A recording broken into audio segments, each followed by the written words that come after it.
Hi friends, நம்ம இந்த வீடியோவில் சிக்கன் உருளைக்கிழங்கு குழம்பு வாங்க எப்படி செய்யலாம்னு பார்க்கலாம். ரொம்ப சிம்பிளானது, டேஸ்ட்டாகவும் இருக்கும். ஃபஸ்ட்டு ஒரு கடாயில் தேவையான அளவு 2லேருந்து 3 ஸ்பூன் அளவுக்கு கடலை எண்ணெய் சேர்த்துக்கோங்க. எண்ணெய் நல்லா அது காயட்டும். எண்ணெய் காஞ்சதும் பட்டை, கிராம்பு 3, பிரியாணி இலை, ஒரே ஒரு ஏலக்காய், சோம்பு, அதான் பொரிஞ்சதும் காரத்துக்கு ஒரே ஒரு பச்சை மிளகா 2 கட் பண்ணி சேர்த்துருக்கேன். இப்போ சின்ன வெங்காயம் இல்லை பெரிய வெங்காயம் எது ஒன்று இங்கே சேர்த்துக்கலாம். அதை நான் அரைச்சி பேஸ்ட்டாக சேர்த்துருக்கேன். அதை நல்லா வதக்கிக்கோங்க. நான் காட்டில் நீ சின்ன வெங்காயம் இல்லை பெரிய வெங்காயம் எது ஒன்று நீங்கள் நைஸாக அரைச்சி எடுத்துக்கலாம். இதேமாரி இப்போ இஞ்சி பூண்டு பேஸ்ட் ஒரு 1/2 ஸ்பூன் போட்டுக்கிறேன். அதையும் சேர்த்துட்டு நல்லா வதக்கிக்கோங்க. தக்காளி அரைச்சி வச்சுருக்கேன், அதையும் சேர்த்துட்டு நல்லா வதக்கிக்கோங்க. பச்சை வாசனை போடுறதுக்கு நல்லா வதக்கிட்டு லைட்டாக உப்பு சேர்த்து அதையும் நல்லா அதுமாரி நல்லா கொதிக்க விட்டுக்கோங்க. கொதிக்க விட்டதும் மஞ்சத்தூள், தனியாத்தூள் 2லேருந்து 2.5 ஸ்பூன் அளவுக்கு சேர்த்துக்கோங்க. அப்போ தான் நமக்கு திக்னஸ் கிடைக்கும். காரத்துக்கு மிளகாத்தூள் 1.5 ஸ்பூன் நான் சேர்த்துருக்கேன். சேர்த்துட்டு நல்லா வதக்கிக்கோங்க. பச்சை வாசனை போகிற அளவுக்கு நல்லா வதக்குங்க. தேவைப்பட்டால் எண்ணெய் சேர்த்துக்கோங்க. ஒரு 2 உருளைக்கிழங்கு சிக்கனையும் நம்ம இதோட சேர்த்துக்கலாம்.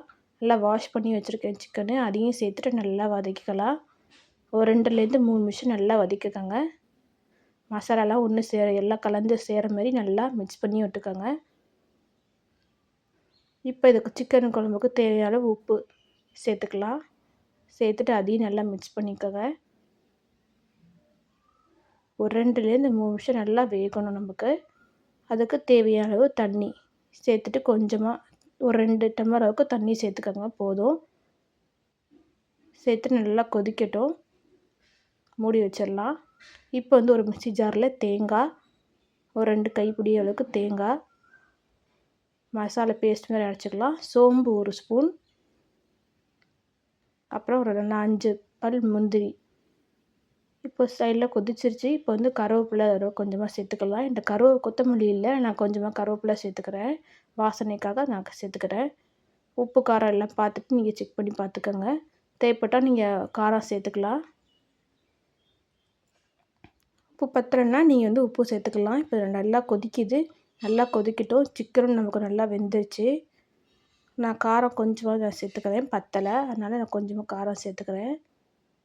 நல்லா கொதிக்கட்டும். ஒரு 5 நிமிஷம் நல்லா கொதிக்கட்டும். இப்போ நல்லா கொதித்ததும் இந்த தேங்காய் அரைச்சி பார்த்திங்களா, அந்த பேஸ்ட்டை அதோட நம்ம சேர்த்துக்கலாம். சேர்த்துட்டு நல்லா மிக்ஸ் பண்ணி விட்டு நல்லா கொதிக்கட்டும். ரொம்ப திக்காக தெரிஞ்சிச்சுன்னா கொஞ்சமாக தண்ணி விட்டுக்கோங்க. மூடி வச்சு ஒரு 5 நிமிஷம் கொதிக்க விட்டு இறக்குனீங்கன்னா சுவையான சிக்கன் உருளைக்கிழங்கு ரெடி. நீங்களே வீட்டில் ட்ரை பண்ணி பார்த்துட்டு எப்படி இருந்துச்சுன்னு கமெண்ட் பண்ணுங்கள். Thank you friends.